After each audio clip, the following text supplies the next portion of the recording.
pagi semuanya. Semoga hari ini pada sehat semua ya Bapak Ibu.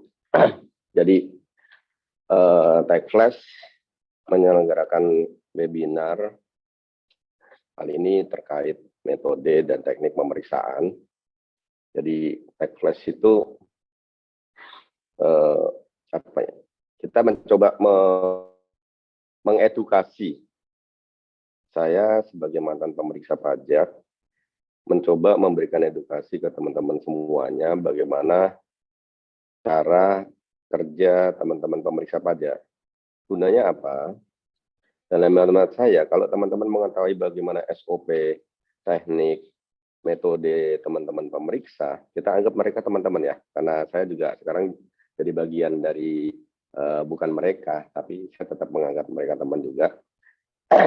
Kenapa? Karena kalau kita mengenal mereka dengan metode teknik mereka, sehingga kita akan berjalan beriring dengan mereka.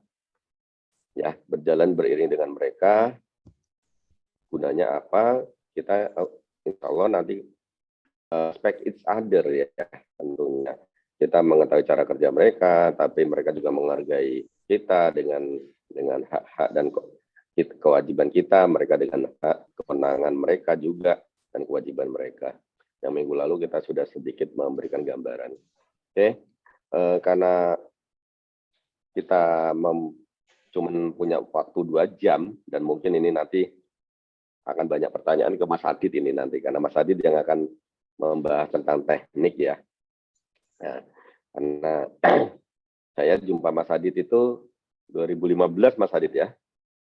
2015 pada waktu saya masih jadi pemeriksa di APPPMB, Mas Adit sudah jadi konsultan. Jadi kalau ditanya konsultannya lebih lama saya atau Mas Adit, duluan Mas Adit malah sebagai konsultan tentunya.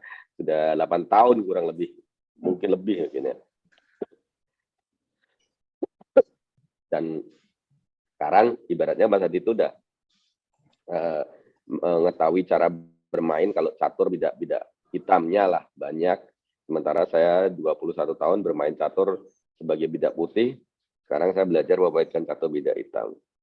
Itu yang saya bilang, teman-teman harus tahu menganggap dirinya wajib pajak yang komplek aturan atau apa, dan kalau diperiksa sudah pas apa enggak, bukan dari perspektif teman-teman memandang catur cuma bidak hitam saja.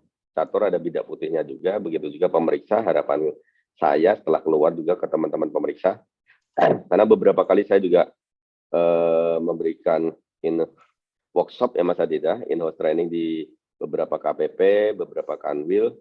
Saya juga menekankan ke beberapa pemeriksa AR bahwa dalam melakukan pemeriksaan, melakukan verifikasi atas suatu data, sebaiknya harus lebih mengedepankan ultimum remedium, yaitu penerimaan pajak, penerimaan negara, tentunya dengan tidak melanggar kode etik, integritas, dan aturan-aturan perpajakan. Sepanjang memang masih bisa untuk mengedepankan penerimaan negara, harusnya itu. Kenapa? Karena bahkan sampai pidana pun, bukper pun masih bisa itu, walaupun dengan beberapa sanksi tambahan. Oke, untuk mempersingkat waktu, saya langsung memulai slide saya. Paparan saya hari ini, insya Allah. Paparan hari ini akan dibagi menjadi 2 sesi ya teman-teman ya. 2 sesi. Sesi pertama nanti saya bawakan setengah jam ke depan terkait metode. Dan sesi kedua nanti akan dibawakan sama Mas Adit terkait teknik. Mas Nova minta dibantu yang di grup yang belum bisa masuk mungkin di accept dulu, baru dibagi link Zoom-nya lagi biar teman-teman yang baru masuk bisa join kita. Karena kami dari Tech Flash memang mencoba semaksimal mungkin membagikan informasi, mohon maaf, se-free mungkin. Kita selalu mengadakan acara se-free mungkin, bahkan kalaupun berbayar, mohon maaf Mas Adi dibantu yang suaranya itu. Oke. Se-free mungkin, kalaupun berbayar, kita beberapa kali mengadakan event pun berbayar kita untuk charity ya, untuk kita donasikan ke panti asuhan, pembangunan tempat ibadah atau apapun. Itu bukan kita nggak butuh duit Bapak Ibu, kita semua orang pasti butuh duit lah. Tapi kita memang dari awal sudah brand kita mindsetnya bahwa kita mencoba membagikan semaksimal mungkin kita bisa dengan Jumat berbagi. Hari ini saja kita majukan hari Kamis karena memang Jumat ada agenda dan kebetulan memang besok hari besok hari Jumat ternyata ada webinar yang sangat menarik terkait di pengadilan pajak ya. Progres akhir bulan ini adalah terakhir submit semua dokumen dengan hard copy karena kedepannya pengadilan pajak hanya mengedepankan soft copy. Teman-teman, semuanya soft copy nanti mulai dari permohonan, sidang semuanya soft copy, jadi tidak ada ceritanya orang bawa koper lagi ke pengadilan pajak harapannya. Mudah-mudahan nanti turun juga tuh ke KPP pada waktu keberatan atau banding atau pemeriksaan juga mungkin mudah-mudahan paperless juga gitu. Jadi teman-teman nggak usah bawa dokumen sebanyak mungkin nanti. Oke, next ini profil saya mungkin teman-teman sudah familiar sekali. Saya dari tahun 99 sampai 2021 masih jadi 2020 masih di kantor pajak ya, dan 9 tahun lebih saya di Kanwil DJP Jakarta khusus. Itu adalah unit Kanwil yang khusus membawai forensic office dan perusahaan masuk bursa, migas, badan dan orang asing, dan juga termasuk yang mengalami zaman adanya Karikpa. Mungkin teman-teman yang baru bergabung setelah di pajak di sekitar 2008-2009 itu sudah nggak mengenal apa itu namanya Karikpa. Adalah satu unit kantor pajak khusus yang tugasnya hanya memeriksa dan nyidik.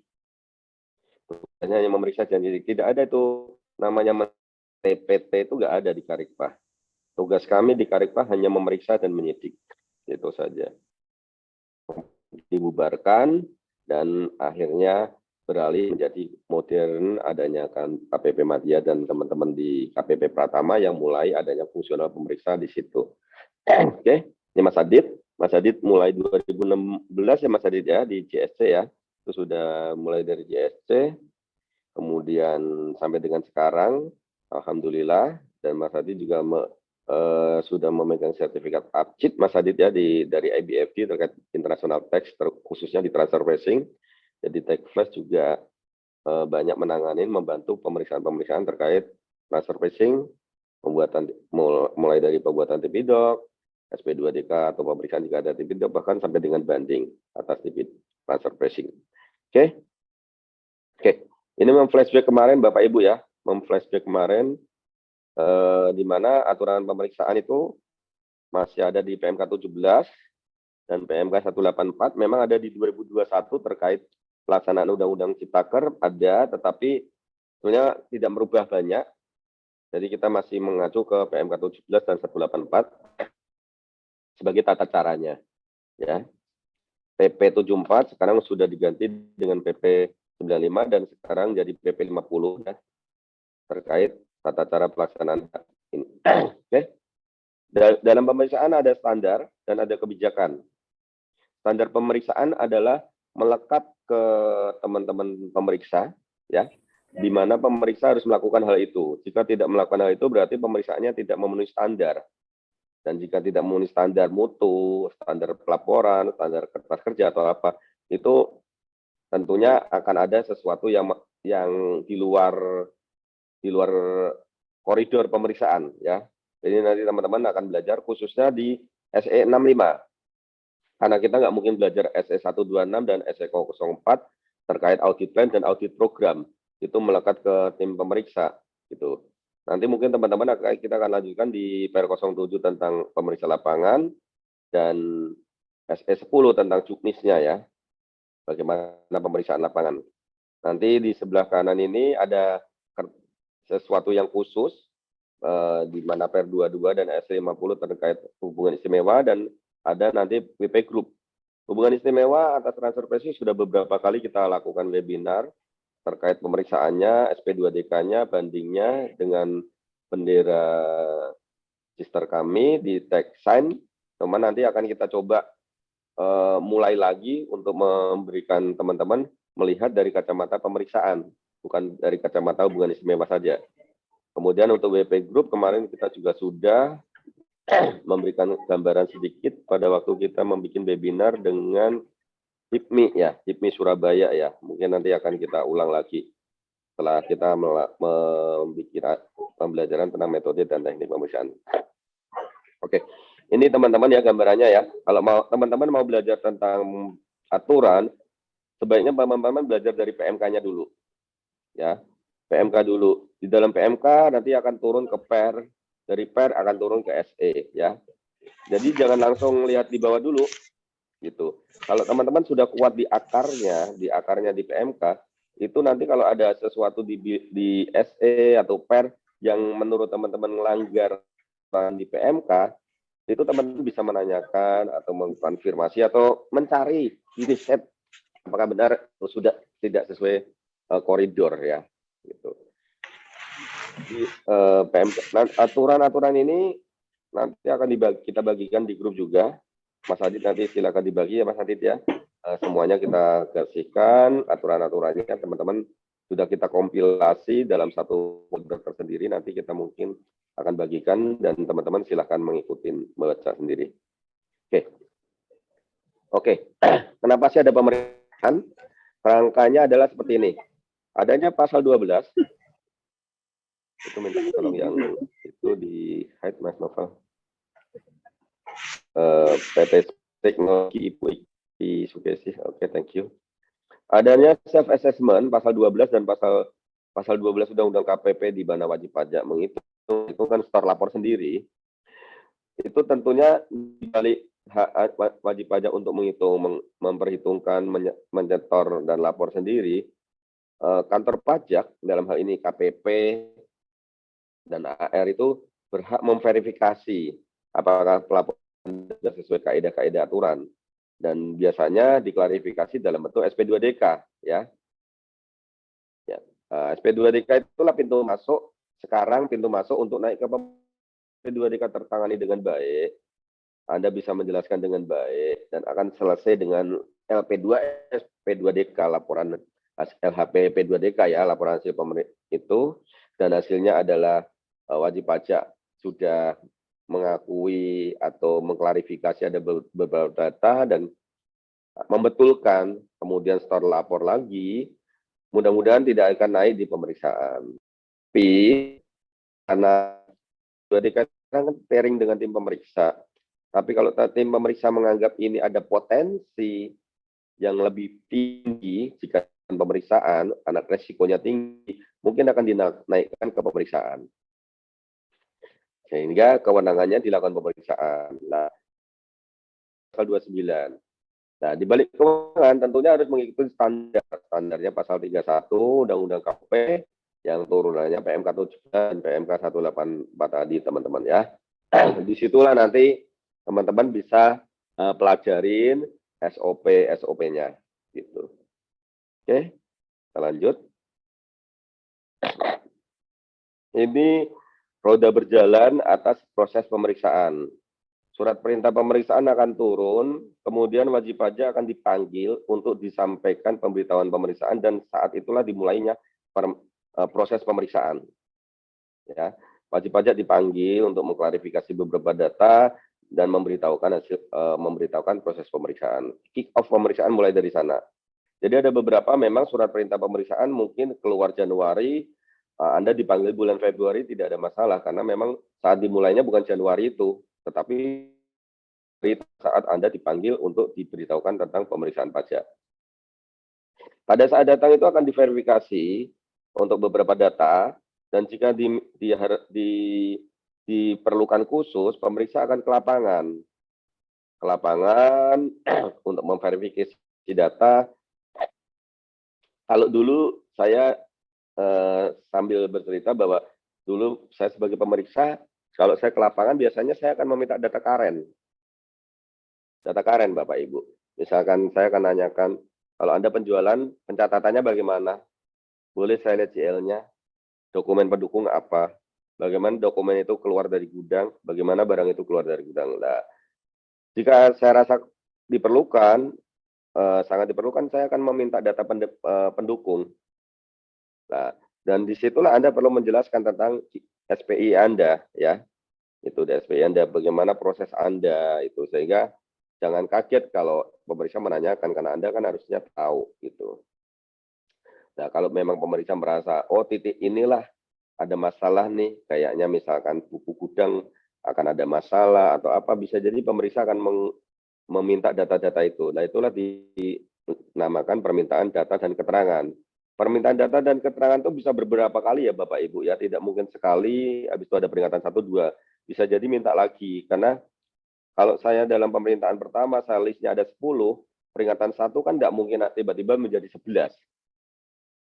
Tentunya saya akan meminta dengan permintaan kedua, permintaan ketiga, gitu. Jadi biasanya jangan kaget kalau pemeriksa mintanya banyak,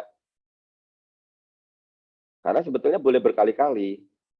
Jadi mungkin itu diborong sama pemeriksanya biar nggak 2-3 kali minta, dia sekaligus jeder gitu. Jadi berpikirlah positif bahwa pemeriksa malah nyaman ini sebetulnya karena meminta semuanya sekaligus.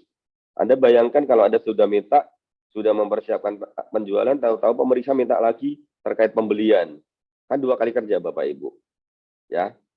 Jadi seperti saya bilang, melihatlah dari sisi point of view yang lain. Ini yang saya harapkan setelah saya keluar. Saya selalu sosialisasi juga ke klien-klien kami bahwa ya mungkin karena saya pemeriksa ya. Jadi saya menjelaskan kenapa sih mereka begini gitu. Itu yang Bapak Ibu perlu ketahui. Setelah dilakukan pemeriksaan dengan metode dan teknik yang akan kita bahas hari ini, akan keluarlah SPHP. SPHP akan ada tanggapin, nanti akan ada panggilan untuk undangan pembahasan, dilakukan closing conference, dan jika ada masalah tertentu terkait yuridis, Anda bisa naikkan dengan meminta quality assurance, ya, quality assurance. Quality assurance bisa Anda minta ke KPP dan akan dilakukan quality assurance di unit Kanwil. Itu hak wajib pajak jika ada sengketa terkait yuridis. Jika material, tentunya akan tertolak. Ya. Nah, nanti setelah itu akan dipanggil untuk closing dan akhirnya terbitlah SKP. Saat itulah jika ada dispute, sengketa pajak dimulai. Akan ada keberatan atau akan ada minta gugat atau apapun, nanti lanjut sampai pengadilan pajak, bahkan mungkin peninjauan kembali. Oke, yang kita bahas hari ini adalah bagaimana proses mulai dari pemeriksaan terkait metode dan teknik. Oke, kita masuk Bapak Ibu ya. SE 65 adalah pedoman tentang penggunaan metode dan teknik pemeriksaan. Gunanya untuk apa? Gunanya untuk melaksanakan pasal 4 huruf B dan pasal 10 ayat 1 per 23 tentang standar pemeriksaan. Ya. Jadi di bawah PMK 17 tadi ada per 23 tentang standar pemeriksaan. Di dalam standar pemeriksaan diminta jika melakukan pemeriksaan harus ada pedomannya. Jadi ini adalah turunan dari PMK ke per ke SE. Dan SE ini melekat ke KPP. Ya. Terus gunanya buat apa kita belajar? Sangat berguna sekali Bapak Ibu. Mungkin Anda bisa mempelajari kenapa? Karena biasanya pemeriksa akan meminta hal-hal tersebut ke Anda. Sehingga kalaupun Anda menyajikan, Anda menanggapinya mudah karena Anda sudah mengetahui pola pikir mereka. Begitu juga jika mereka sudah ada temuan, Anda bisa menanggapi dengan koridor sesuai SE ini, ya. Gunanya SE ini adalah untuk memberikan pedoman kepada pemeriksa dalam pelaksanaan pemeriksaan sebagaimana diatur dalam standar pemeriksaan, sekaligus memudahkan penggunaan metode dan teknik dalam melakukan pemeriksaan. Oke, metode pemeriksaan. Nanti teknik dilanjutin Mas Adit ya, teman-teman. Ini ya, Bapak Ibu ya. Program pemeriksaan itu audit plan, segala macam itu ada di atas ya. Itu dilakukan oleh unit KPP, supervisor. Saya terakhir supervisor, jadi saya tahu bagaimana cara membuat audit program, fokus auditnya di mana, segala macamnya tahu. Biasanya saya akan membuat komparatif laporan keuangan 2-3 tahun terakhir, bahkan mungkin kalau diperlukan sampai 5 tahun terakhir, kita akan lihat anomali dalam suatu laporan keuangan, ya. kenaikan, penurunan, kita bandingkan dengan omset, kita bandingkan dengan pembelian, misalnya pembelian naik, kok omsetnya nggak naik, nah, kita pelajarin, pembelian naik, inventory naik, oh berarti barangnya apakah dalam bentuk masih raw material, apa end product atau apa. Sehingga apa? Nanti tim pemeriksa kami pada waktu minta dokumen atau mengklarifikasi kewajiban pajak sudah fokus. Jadi kunci pemeriksaan sebetulnya awalnya tuh di sini ya, di program pemeriksaan. Jadi kalau Anda dipanggil oleh tim pemeriksa, Anda berhak menanyakan, ini nanti fokus auditnya di mana, Pak? Apakah dokumen terkait pembelian, penjualan, atau apa yang perlu kami provide data gitu. Kalau pemeriksa yang baik, pemeriksa yang sudah lama, supervisornya akan menjelaskan bahwa kami, Ibu, kami melihat angka kenaikan pembelian Ibu, Bapak, tetapi ternyata tidak relate sama penjualan. Nah, nanti mungkin kita akan mengklarifikasi hal itu. Apakah penjualan, dan nanti belum nanti Anda menjelaskan di situ bisa, oh iya Pak, ini, misalnya penjualan memang secara nominal tinggi, tapi kuantitinya tidak tinggi, jadi sebetulnya sama gitu. Tahun ini kenapa? Karena harga turun atau apa. Anda perlu menjelaskan gitu. Jadi bisa jadi kan nilai turun tapi barang nggak turun dong, ya nggak? Sama-sama jual 100 tapi kalau harganya turun kan pasti nilainya turun. Nah, itu Anda bisa menjelaskan, mengklarifikasi itu dengan arus barangnya nanti gitu. Nah, di bawah SE tentang metode tentang program pemeriksaan tadi, keluarlah SE 65 tentang metode dan teknik ya. Metode adalah teknik pemeriksaan dan prosedur pemeriksaan yang dilakukan terhadap buku, catatan, dan dokumen serta data informasi atau keterangan lainnya. Nah, SE 65 menyatakan tentang teknik adalah tata cara kita mengumpulkan bukti, cara-cara saya kadang masih kita ya, cara mengumpulkan bukti, cara memeriksa bukti, cara-cara pemeriksa menguji, itu yang dikembangkan pemeriksa untuk meyakini yang diperiksa. Jadi sebenarnya dari dokumen-dokumen itu akan terlihat pemeriksa maunya lakukan audit di mana nih. Pembelian berarti di pembelian semua. Kalau penjualan, dokumen penjualan yang mereka fokus, berarti mereka mengklarifikasi di penjualan Anda. Tuh ya. Oke.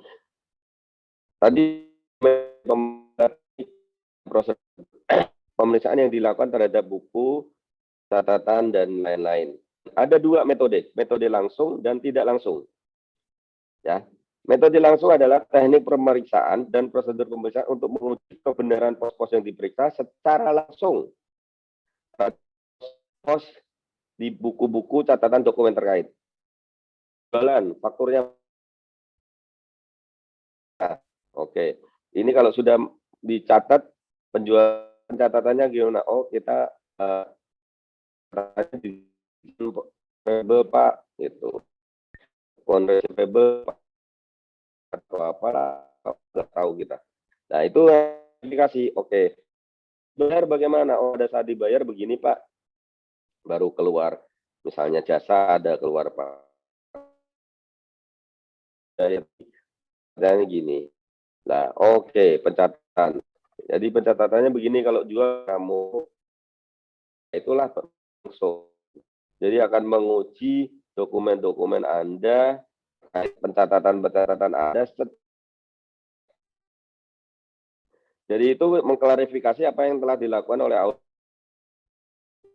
auditor. Itu kan hanya penyajian laporan keuangan, bukan penyajian terkait aspek-aspek pajak. Dan tentunya nanti teman-teman dari pajak akan klarifikasi terkait aspek pajak.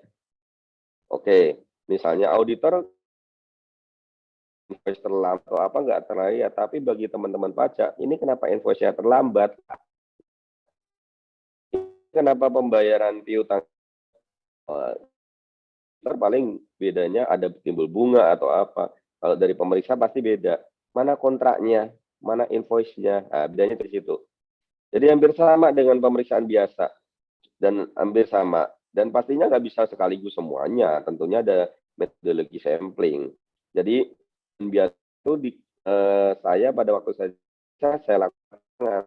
Jadi berilah kesempatan pemeriksa untuk mengakses dokumen Pak Depot, Ibu.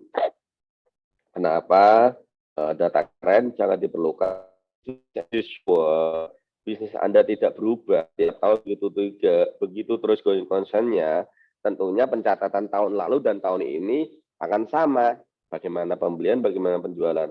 Nah, pemeriksa harus punya keyakinan bahwa di dalam metode pengujian langsung itu tidak ada masalah dokumentasi. Kalau memang ada masalah, tentunya akan jadi temuan. Dan itu temuannya data konkret. Amat ladanya. Contohnya Anda terlambat buka faktur, itu kan didapatkan dari metode langsung kan. Harusnya faktur kalau PPN kan pada saat penyerahan atau pembayaran mana duluan. Nah, ternyata Anda terlambat tuh pada saat penyerahan, misalkan menyerahkan Januari, tapi pembayaran Februari, Anda bukanya faktur Februari. Lah itu kan temuan langsung namanya. Harusnya kan dibuka pada waktu penyerahan. Nah, itu Bapak Ibu. Itu contohnya. Nah, metode tidak langsung bagaimana? Metode tidak langsung adalah teknik pemeriksaan dan prosedur pemeriksaan untuk menguji kebenaran pos-pos yang diperiksa secara tidak langsung melalui beberapa pendekatan. Jadi pendekatan banyak nanti, pendekatan itu nanti banyak dan bisa dilakukan. Tetapi pada prinsipnya, kapan sih metode tidak langsung digunakan? Nah, itu. Metode tidak langsung kapan digunakan adalah dalam hal metode langsung tidak dapat diterapkan. Ya, dalam hal metode langsung tidak dapat diterapkan, metode tidak langsung boleh digunakan. Ada 3 klausul yang membuktikan bahwa pemeriksa tidak bisa menerapkan metode langsung. Jadi kalau Bapak Ibu baca di SE 65 tidak mengupas sama sedikit sekali minor mengupas metode langsung. Lebih banyak metode tidak langsung. Kenapa? Karena memang dalam kenyataannya metode langsung itu susah diterapkan. Jadi pajak itu sebetulnya kan kalau Anda baca pasal 6 dan 9 itu lebih banyak pasal-pasal kewajaran sesuai bisnis yang wajar. Gitu. Ya, gitu. Nah, 3 klausul yang membuat pemeriksa tidak dapat menerapkan metode langsung harus ada di Anda sehingga Anda akan dilakukan pengujian tidak langsung. 1, pemeriksa dapat menggunakan metode tidak langsung tadi, tapi harus lebih dari 1. Ya. Kalau pemeriksa mengoreksi Anda dengan pendekatan metode tidak langsung hanya karena 1, itu harusnya tidak boleh. Ya, harus adanya 2 metode yang dilakukan bersamaan dan saling menguatkan. Ya, jadi saling menguatkan. Misalnya dari pengujian arus piutang ada temuan, dari pengujian ekualisasi ada temuan. Oh, berarti memang ada masalah nih dengan sales Anda. Nah, pemeriksa boleh. Itu menjadi bukti bahwa dari 2 metode pengujian tidak langsung aja Anda ada masalah nih gitu. Cuma nanti yang dinaikkan sebagai pemeriksa temuan yang mana? Apakah arus piutang atau ekualisasi? Itu nanti judgement tiap pemeriksa. Gitu. Jadi jangan kaget kalau pemeriksa meminta, Bu, tolong ekualisasi omset dengan peredaran usaha dong. Kalau Anda bicara pemeriksa, omset itu PPN. Peredaran usaha adalah PP badan ya Bapak Ibu ya. Gitu. Kalau omset adalah PPN, peredaran usaha adalah PPA badan. Jadi tolong dong omset diadukan sama peredaran usaha, jangan kaget. Omset itu apa gitu? Omset itu PPN, peredaran usaha adalah PPA badan. Setelah diadu ternyata ada masalah. Oh, pemeriksa akan melakukan pendekatan satu lagi. Minta tolong dong arus piutangnya. Ternyata dari arus piutang juga ada masalah. Oh, memang di salesnya ada kemungkinan ada masalah. Nah, itu baru diklarifikasi. Ada beberapa pemeriksa memang mengklarifikasi langsung, ada beberapa pemeriksa langsung jadi temuan SPHP. Kalau dulu saya pada waktu jadi pemeriksa, saya akan mencoba mengklarifikasi dulu langsung ke wajib pajaknya sebelum SPHP timbul. Tujuannya untuk apa? Biar saya punya pemeriksaan nggak lama-lama, nggak lebar-lebar kemana-mana gitu. Mas Novel ingetin kalau sudah mau waktunya Mas Novel ya. Oke. Pemeriksa harus memiliki bukti bahwa metode langsung tidak dapat digunakan, ya teman-teman. Harus ada buktinya tuh. Salah satu bukti yang tidak dapat digunakan biasanya adalah kalau dalam perspektif saya adalah pemeriksa memberikan peringatan 1-2. Karena dia minta dokumen ini nggak dikasih, minta dokumen ini nggak dikasih, artinya kan pemeriksa nggak bisa menguji langsung kan. Nah, itu berarti pemeriksa berhak memakai metode tidak langsung. Gitu teman-teman ya. Nah, 6 metode pendekatan tidak langsung ini. Seperti yang saya sampaikan, SE65 itu lebih banyak mengupas metode tidak langsung dan teknik. Tidak ada metode langsung yang dikupas di sini. 6 pendekatannya, 1 pertambahan kekayaan bersih, transaksi tunai dan bank, kemudian sumber dan penggunaan dana, penghitungan rasio, satuan dan volume, penghitungan biaya hidup, dan pertambahan kekayaan bersih. Yuk kita bahas satu-satu. Transaksi tunai dan bank. Biasanya adalah dalam pencatatan BP semua pasti penghasilan dicatat di sisi debit ya, penghasilan, dan pengeluaran termasuk penghasilan, kecuali rekening koran kan, termasuk penghasilan yang bukan merupakan objek pajak dan pengeluaran-pengeluaran yang tidak boleh. Apabila jumlah kredit lebih daripada debit, selisihnya merupakan penghasilan bruto. Pajak yang dipastikan apakah telah dilaporkan tidak. Namun jika debitnya lebih tinggi, diperlukan keyakinan yang lebih mendalam karena ada hubungan BP tidak melaporkan seluruh pengeluarannya. Ya, ini Bapak Ibu ya. Kalau kredit, jadi Anda debitnya lebih banyak atau Anda kreditnya lebih banyak, tetap akan diklarifikasi. Nah, itu memang biar mendapatkan kekuatan inilah pemeriksa untuk menjadikan dasar koreksi. Baru nanti diuji atas objek pajak lainnya apakah dapat didasarkan pada catatan yang ada ya. Gitu. Jadi biasanya direct ke tunai dan banknya gitu. Jadi makanya kalau Anda diperiksa, Anda akan diminta pernyataan kepemilikan rekening. Ya. Kalau Anda diaudit, kan buku bank itu ada pada sama auditor ada rekening, ada di aset itu kan bank kan, kas dan setara kas itu kan bank lah, nanti akan diminta sama pemeriksa bukti kepemilikan rekening. Pada saat diminta bukti kepemilikan rekening, kami pada waktu itu sebagai pemeriksa akan mengirimkan permintaan buka rekening ke bank. Dan kita akan minta transaksi rekening Anda ke bank untuk klarifikasi. Gitu.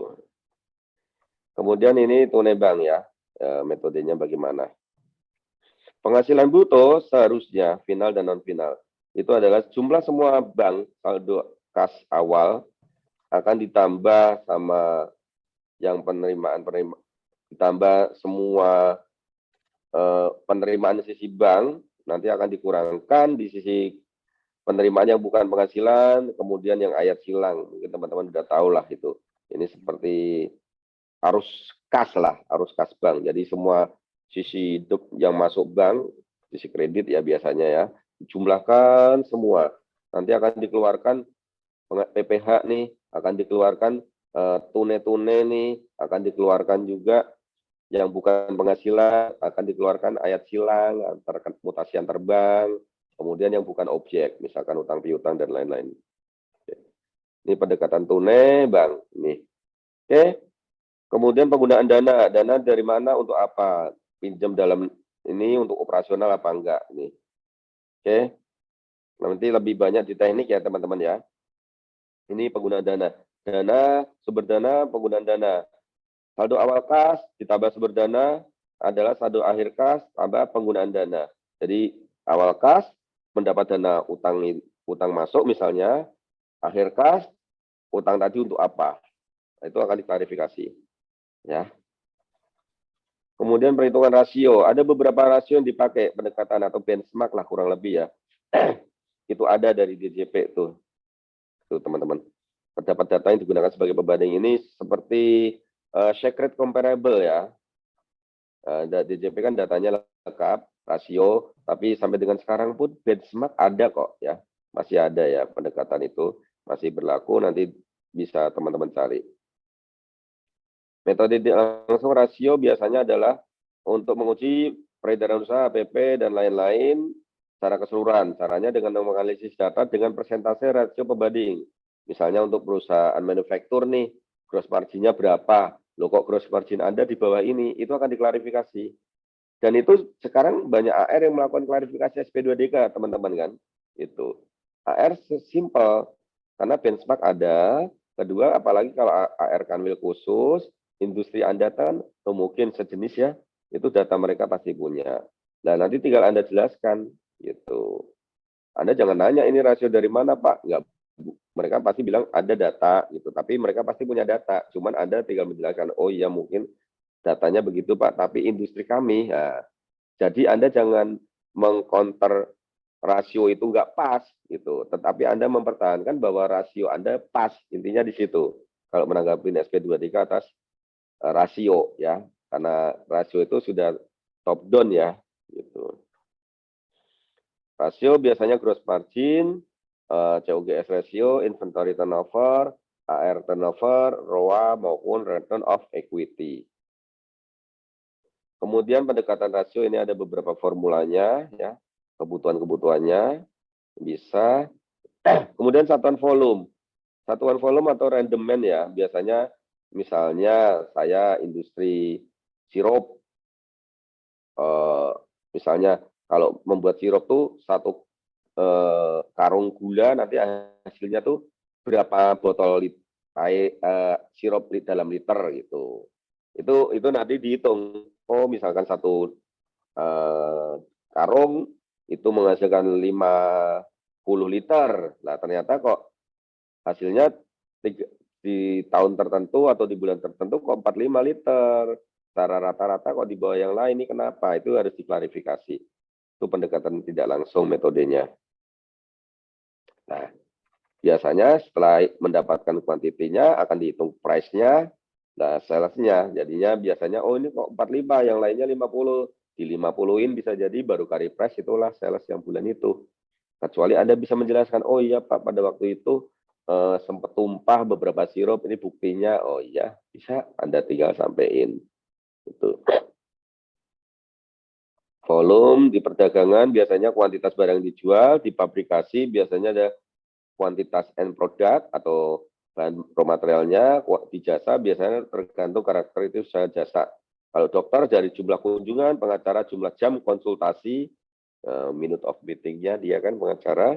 Kemudian kalau hotel jumlah penggunaan kamar, sabun, handuk, korden atau apa, berapa kali dia pakai, berapa bulan di laundry atau apa dipakai jasa. Itu pendekatan biaya hidup adalah biasanya melekat ke orang pribadi, ya, di mana income kalau nggak di-consumption pasti jadi saving, dan sekarang ditambah dengan investasi. Jadi kalau Anda mempunyai income atau Y, maka tentunya akan jadi konsumsi untuk Anda makan, sekolah anak, biaya hidup, rekreasi, dan lain-lain. Sisanya jadi saving berbentuk barang atau investasi, saham, dan lain-lain. Itulah yang menjadi cikal bakal kemarin tax amnesty maupun PPS. Ya, karena Anda nggak melaporkan di SPT, Anda bisa. Mudah-mudahan pada melaporkan sehingga nggak perlu melakukan pas final ya teman-teman ya. Saya worry dengan teman-teman harus worry dengan NIK di NPWP nih. Nanti Anda nggak ikut PPS, nggak ikut TA, ternyata asetnya di mana-mana. SPT Anda nggak pernah lapor aset itu, lah berarti itu dianggap apa? Ya nggak dilaporkan. Semua tambahan kemampuan ekonomis nggak dilaporkan, susah. Pasti dikenain pajak tuh. Nah, biaya hidup ini biasanya adalah paling besar adalah konsumsi, transportasi, pendidikan, kesehatan, rekreasi, gaya hidup atau lifestyle, dan sumbangan. Nih. Oke, pendekatan lainnya ada pendekatan kekayaan bersih. Kekayaan bersih biasanya adalah kekayaan bersih awal tahun.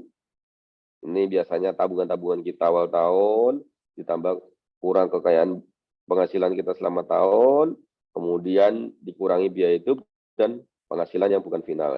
Hasilnya adalah kita kekayaan penghasilan kita selama setahun gitu. Itu jika ada beberapa teman memakai kekayaan bersih untuk menjelaskan ke KPP, karena tidak semuanya gajian bulanan yang ada datanya gitu. Oke. Ini ya. Kelengkapan dokumen untuk penambahan kekayaan bersih ada banyak ya. Ini teman-teman bisa pelajarin jika memegang berkas wajib pajak OP, surat pernyataan sumber penghasilan wajib pajak, surat pernyataan biaya hidup, surat pernyataan tambahan kekayaan bersih, surat pernyataan rekening koran, dan surat pernyataan tidak diaudit oleh akuntan publik. Ini akan menarik, mungkin 1-2 tahun ke depan dengan adanya NIK menjadi NPWP, teman-teman mulailah belajar tentang metode pemeriksaan untuk BPOP, karena pasti nanti sengketa banyak di OP. Oke, gitu. Oke, saya lanjutkan. Itu teman-teman ya, itu terkait metode. Nanti habisnya akan dilanjutkan sama Mas Adit.